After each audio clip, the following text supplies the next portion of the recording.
Assalamualaikum teman-teman, ketemu lagi bersama saya Kirti, saya Pranata Komputer. Di sini saya akan membagikan tips cara membuat dupa Pranata Komputer atau dupa Prakom untuk tahun 2020 ini. Sebelum kita mulai ke tip pembuatan dupa, teman-teman perlu klik dulu subscribe. Fungsinya agar saya lebih semangat untuk membuat video-video berikutnya. Video apapun tentang info CPNS, tentang Prakom, tentang dupa, tentang info layanan kemasyarakatan, dan juga video-video yang ringan. Bagi teman-teman Pranata Komputer yang baru maupun yang in passing ataupun yang lama, kemarin tentu sempat terhenti dalam pembuatan dupa karena dari aturan hanya sampai Mei 2020, sedangkan untuk Juni 2020 sampai 2021 kita masih menunggu tentang aturan yang baru, karena butir-butir kegiatan dari Pranata Komputer itu akan diperbarui dari PAN RB maupun dari juknisnya adalah dari BPS.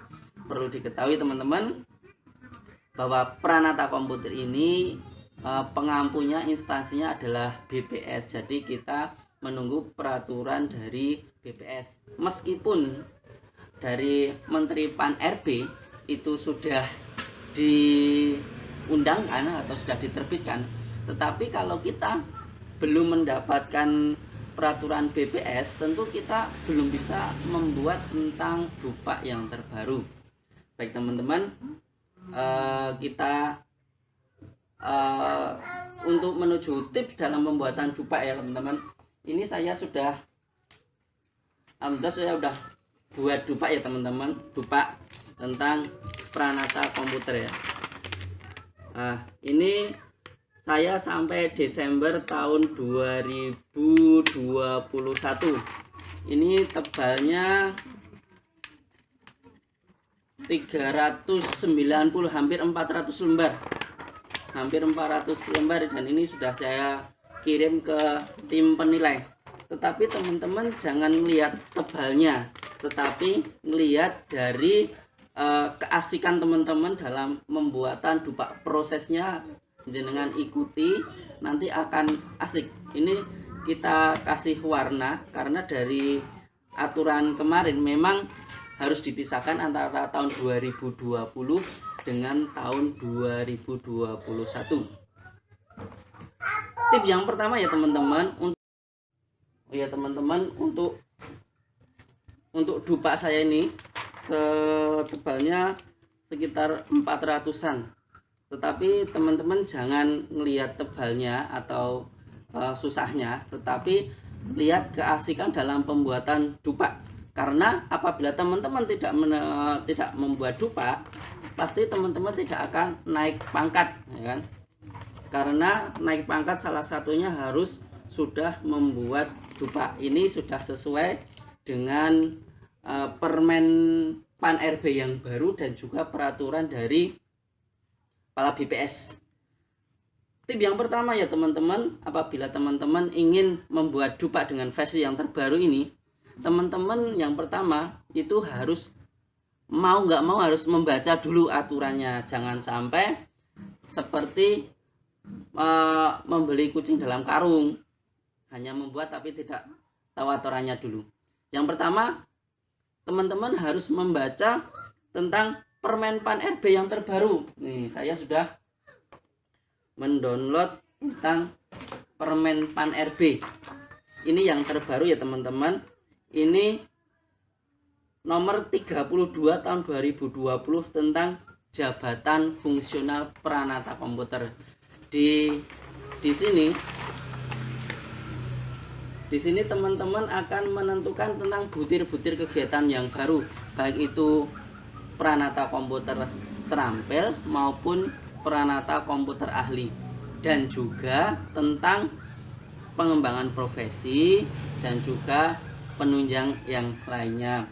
Tentu dari teman-teman selain permen PAN RB ini tentang butir-butir kegiatan ini, isinya tentang butir-butir kegiatan, ada terampil, ada ahli. Ini belum bisa kita laksanakan pembuatan dupa sebelum teman-teman membaca aturan yang kedua, yaitu turunannya, yaitu peraturan BPS nomor 2 tahun 2021. Berarti baru saja, makanya saya dan teman-teman yang lain baru bisa membuat dupa. Nah, ini tentang petunjuk teknis penilaian angka kredit jabatan fungsional Pranata Komputer. Jadi kayak dua-duanya ini kayak suami istri gitu. Jadi ini pertama dari Pan RB, nah ini istrinya, jadi istrinya juga harus dibaca. Jadi ini penjelasan, apabila di sini jenengan belum paham, dijelaskan di Perka BPS. Perlu diketahui ya teman-teman, jangan membaca atau mengambil butir-butir kegiatan yang susah. Jangan yang susah dulu. Kalau kalian mengambil butir yang susah, nanti jenengan tidak greget untuk membuat dupa. Cari dulu butir-butir yang gampang, yang di tempat jenengan ada. Perlu diketahui teman-teman, saya seorang Pranata Komputer ahli. Pernah dengar semua dari instansi-instansi, Pranata Komputer itu harus bisa membuat program, source code dan sebagainya. Tetapi ada teman-teman yang kemungkinan susah untuk membuat program atau source code. Lah, tetapi untuk membuat dupa bukan hanya tentang program saja, banyak sekali. Apabila teman-teman di pembuatan program belum bisa, cari butir kegiatan yang mudah. Misalkan pada zaman pandemi ini sangat sekali diadakan tentang Zoom meeting kan teman-teman. Nah, apabila teman-teman itu di program belum bisa, cari yang mudah seperti Zoom meeting. Nah, di dalam Zoom meeting ini kita ada butir kegiatan di 2B.14, yaitu tentang menyiapkan Zoom meeting atau video conference. Itu nilainya adalah 0,033. Jadi bayangkan, seandainya dari Juni 2020 sampai sekarang berapa Zoom meeting. Jadi itu diakumulasi meskipun nilainya adalah 0,033 kali, tetapi kalau berapa kali Zoom meeting, nanti lama-lama akan banyak sendiri. Terus cari-cari butir yang mudah-mudah dulu. Teman-teman pernah nginstal kan? Meskipun nginstal yang gampang-gampang, kemudian versinya lambat, versi lama, kemudian aplikasi dibuat versi baru, aplikasi diperbarui, kita download, kita install ulang. Nah, itu kita bisa masuk ke dalam poin upgrade aplikasi. Itu nilainya adalah 0,1110, jadi 0,11. Itu berapa kali kalau ada aplikasi-aplikasi yang sudah kadaluarsa perlu diperbarui, jenengan download kemudian jenengan upgrade. Itu yang butir yang mudah. Kemudian untuk butir yang mudah berikutnya, kita bisa ambil pemasangan ataupun deteksi dan perbaikan infrastruktur. Teman-teman pasti pernah melakukan pengecekan CPU yang rusak atau karena mati, kemudian dengan benahi deteksi ringan. Nah, itu bisa masuk ke dalam deteksi dan perbaikan infrastruktur. Itu di poin 2B14, poin 2B12, nilainya adalah 0,03. Nah, itu dari 2020 sampai sekarang berapa kali jenengan membenahi komputer yang rusak tersebut. Itu bisa jenengan kali, lama-kelamaan nanti akan tercapai, poinnya akan terakumulasi. Kemudian di dalam permen Pan RB itu ada juga tentang mengikuti seminar ya tentang pengembangan profesi, itu nilainya 3 sekarang. Nah, itu jadi cari yang mudah-mudah yang bisa jenengan simpan. Yang penting pendukungnya jenengan simpan terlebih dahulu seperti undangan, foto. Nah, untuk lain-lainnya kita sambil berjalan. Kemudian yang kelima tadi adalah simpan bukti fisik ya teman-teman ya.